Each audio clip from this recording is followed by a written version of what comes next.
My weekend started with an absolute snooze fest of a theatrical experience as I went with extreme anticipation for Insidious 5 and was blown away by how visually dull and boring a narrative could get. A horror film that attempted a family drama was just nauseatingly slow, and I could just see the audience in a semi-packed theater craving for a compelling horror film and being so disappointed. So much so that they started cracking jokes in the second half of the film. It was the first film where I thought the heckling at the screen was justified. Irrespective, with the rather low-key weekend of movie releases, I first checked out Blind starring Sonam Kapoor that released on Jio Cinema. A movie that has barely been promoted and is the remake of the 2011 South Korean film with the same name, and that was also remade as Netrikan in the Tamil language with Nayanthara in the lead role. The movie focuses on an ex-cop who becomes blind due to a car accident and is not eligible for employment in the force again due to negligence. As days pass by and Jia, played by Sonam Kapoor, wants to find her purpose again, she stumbles upon a serial killer played by Purab Kohli who is responsible for missing women in London. How Jia gets personally involved in helping the police force led by investigating officer Vinay Pathak forms the basic crux of this story that many people are simply not interested to see or don't even know that it released. The curious case of Sonam Kapoor is an interesting one as she is massively criticized for her interviews and perspectives, and unanimously most people consider her filmography to have hits and misses. Having the capability to do a Neerja but also being typecast as the ditzy privileged brat in most movies. So people are split. Is she a convincing actor or just a privileged artist who can do the bare minimum? Let me know in the comments of where you stand regarding the same. With this movie, however, I was pleasantly surprised by the conviction brought by Sonam. She lends a tough exterior to Jia, who has learned how to deal with her demons and assimilate with society despite her disabilities. And this is probably her most understated role in years, not really making it obvious that she's coming on a film set after 4 years. If there is a dog involved in a storyline, I immediately melt, and this is where the makers really manipulated me to care because I fell in love with her service dog Elsa, and my analytical voice turned into the baby sound whenever little pup comes on screen. Anyway, there are a few aspects of this film which will slightly perturb you. How is it that a serial killer on the loose, the investigating officer, the girl helping him out are all Indians in London? It's hilarious when Hindi movies are set in foreign locations and the case only involves Indians, even when international agencies are involved. The curious choice of using English rock music during scuffles and action sequences also take away from the gravity of the situation, and I feel an eerie background score would have contributed to making the despicable acts committed by Purab Kohli even more vile. While Vinay Pathak takes the Brad Pitt eating in every scene too seriously in this film, it is the shocking casting of Purab Kohli that will really surprise you. He brings this manic crazy energy to the role that just threw me off, and it also set in stone the perspective that so many actors might be getting underutilized because they get typecast as the charming hero boy next door all their life.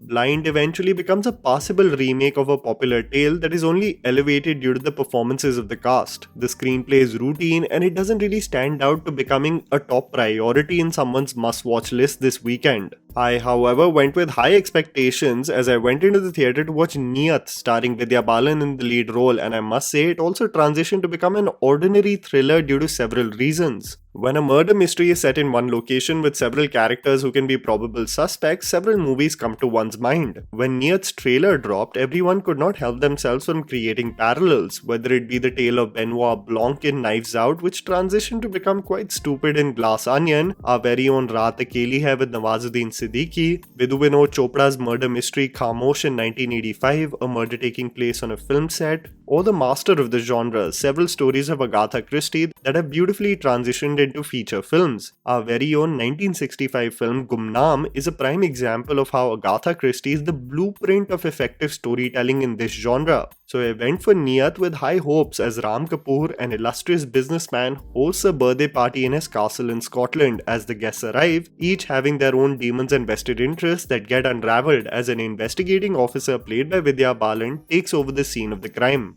From the onset, I have to say that I had huge expectations from the ensemble cast, but other than an absolutely magnetic Ram Kapoor and a formidable Vidya, the ensemble cast really does have caricaturish portrayals of the rich and ignorant rather than being effective. Danish Razvi as Tanveer struggles with his Hindi dialogues and becomes suspicious from the first frame he appears in. Amrita Puri as Kay plays a sycophant and naive assistant who just prances around Ram. Rahul Bose, in an attempt to portray a coked out deadbeat, just hams his way through most of the film. And don't get me started on the kids, whose accents and emotional beats will put South Bombay kids to shame. What's disheartening about Neeyat is that there is actually a very delicious script on paper, but it falters in its execution, making the audience actually wonder about its potential versus its execution.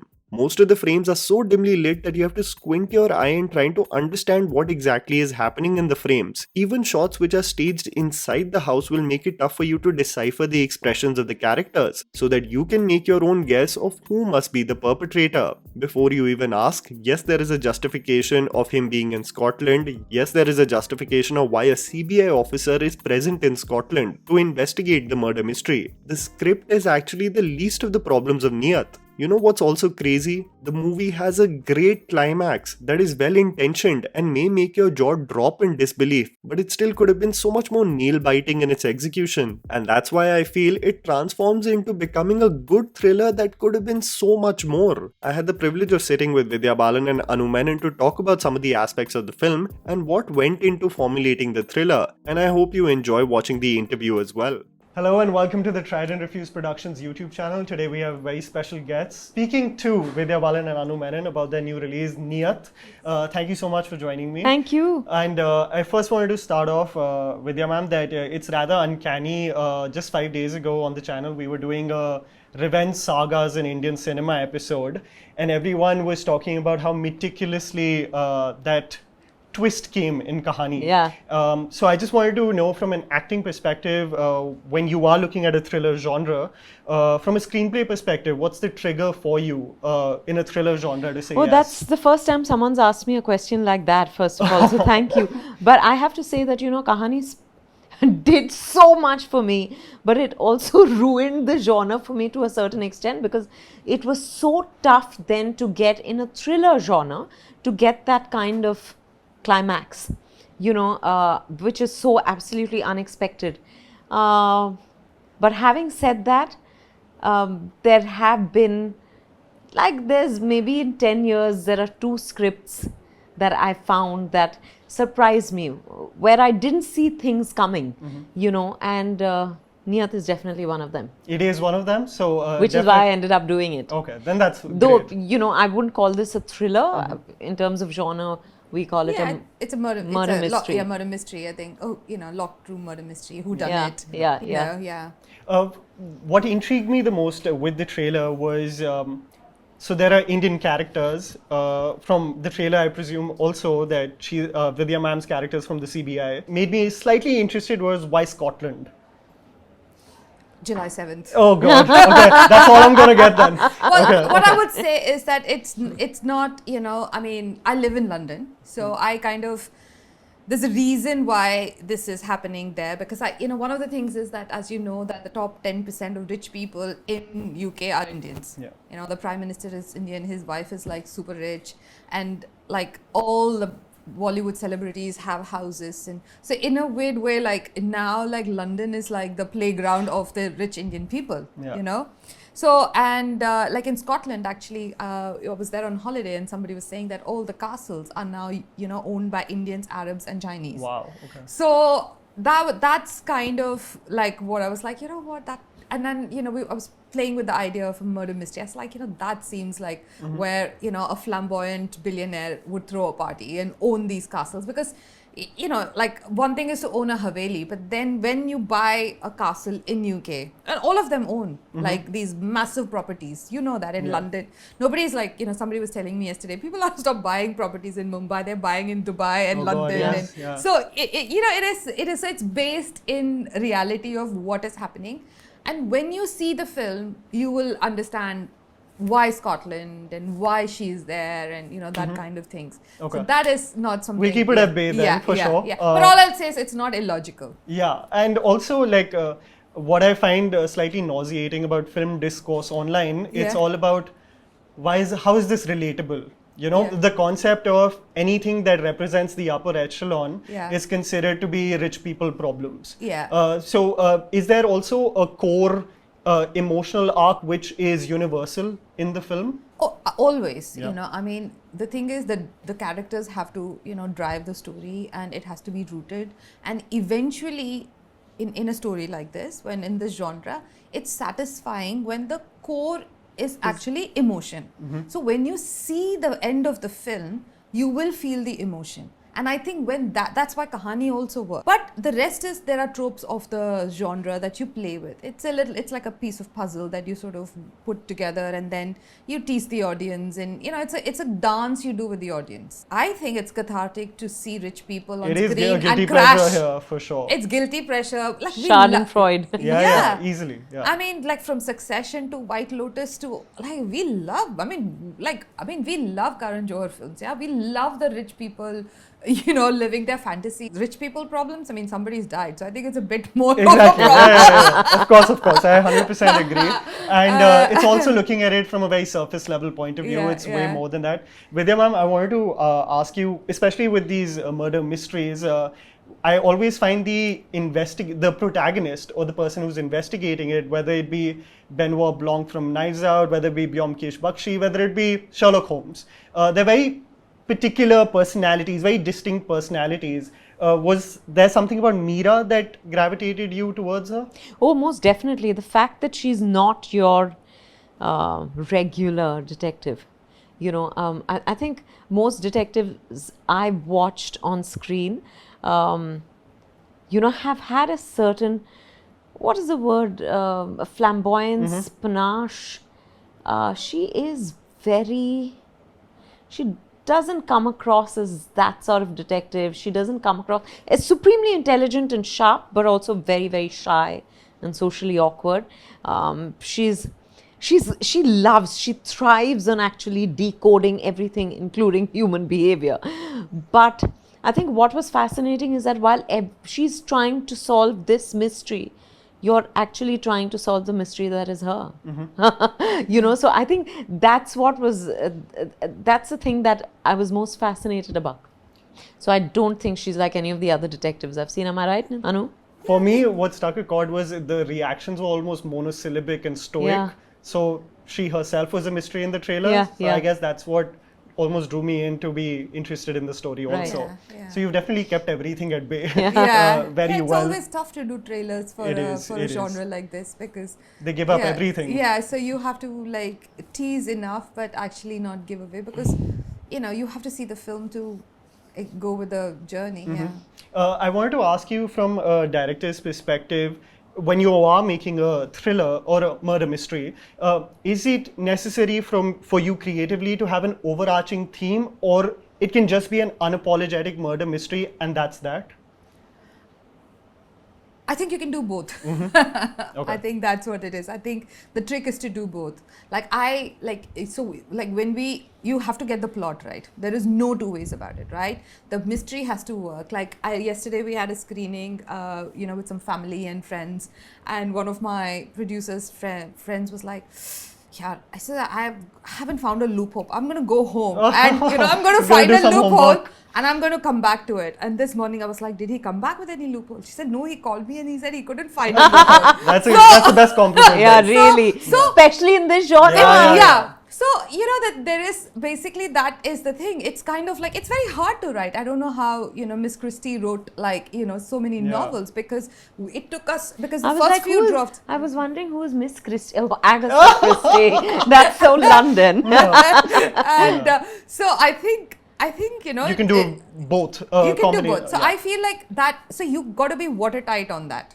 I mean, and I think and so many times, you know, we would double check between us, and people would, you know, between the producers and us, we were like constantly questioning, like, does this make sense? You know, the Easter eggs, you know, all of that. You got to play with all the tropes. But I always feel that the core of any film is, you know, the characters and the humanity. So if you see, all the characters are humanized. So yeah, they're rich people. They're not particularly nice. They're all like maybe greedy and jealous and all, but who isn't? When you actually watch the film, everyone has space to be, like, when you watch it, you'll never say, you won't forget anybody. That it's not getting cluttered. Yeah, right? it's not cluttered, because everybody, it's like a dance. You know, it's like, there's a time everybody comes and does their little bit, and I think that's what it is. So it's a lot of choreo. I think a script writing writing a script like this is choreography. It is. Almost also seem like it's a stage play where people are coming in and out from stage right and stage left. Yeah. And because it's one night, it almost makes it even more compelling that people are just in the background reacting to the situation. Yeah. Absolutely intrigued by it. Vidya ma'am, you're returning after 4 years. Yes. Every interview that I see, I do definitely see you having an interest in what's connecting with the audience, what particularly the masses might be connecting with. Do you have an assessment of, in this unpredictable world, what people are looking for? No, I think that's the most exciting thing about being in the movies. You don't know what will work. So, you just put your best foot forward and let the audience decide. The hope is always that they'll lap it up. Even with Neeyat, that's a hope. But I do think that this is a genre that India has woken up to in recent times, thanks to exposure on the OTT Online platforms. So I think that it's an exciting time, or in my opinion, it's the right time to be releasing Neeyat, Okay. and on the big screen, because it is, I think this genre must be consumed with others in the room. I It agree. should not be consumed in isolation, because you want to outsmart the other and say, listen, I told you. That's the joy in it. Because I feel like that's also a rather loose argument about segregating digital releases and theatrical releases based on genre. I feel like it's too black and white. Yeah, I also think that this is a time when we should just take a punt on Yeah. every film. I agree. Because you don't know what is going to work in theaters. There's no one kind of film that's working. There was a time when that was true, but not anymore. So if you are convinced about a film, tell the story and then you decide where you want to take it. Yeah. I think there is an audience for every film today. That's the beauty. I've not watched enough films in my life. Okay. So I think there is some kind of cerebral hygiene in that sense, because sometimes There is. too much, I've always felt like, oh my God, I haven't watched enough. But sometimes I feel maybe that's a good thing, because even if I've watched, I've not discussed too much with people. So it's not like I've dissected them threadbare and figured, and I've not done no script writing workshops or anything of the sort. So I'm not a trained actor to begin with. So I think it's only purely instinct. I have to say the saturation of content has led to a certain form of brain rot as Yeah, well. yeah. With anything that goes over 2 hours, people are getting exhausted. So Yeah. slightly, I do agree Exactly with 2 hours in Neeyat. So it's Yeah. perfect. No, So and I 7 have July to tell it you, is. 7 July it is, and I'm very impatient. When a film is longer than 2 hours, I'm like, it was too long. And there are times when people tell me, it wasn't, it was, barely. Yeah. But I just can't, even the best films, I'm not able to watch beyond 2 hours. Yeah. So I'm glad Neeyat is a 2-hour film. Perfect plug to end with. And Yeah. thank you so much. Thank you very Thank much. Thank you. Thank you. And that was a very different interview. Thank you. Thank Thank you. you. No, always. I spoke to you during Jalsa. The digital interview back in the day Right. was just perfect as well. Thank you.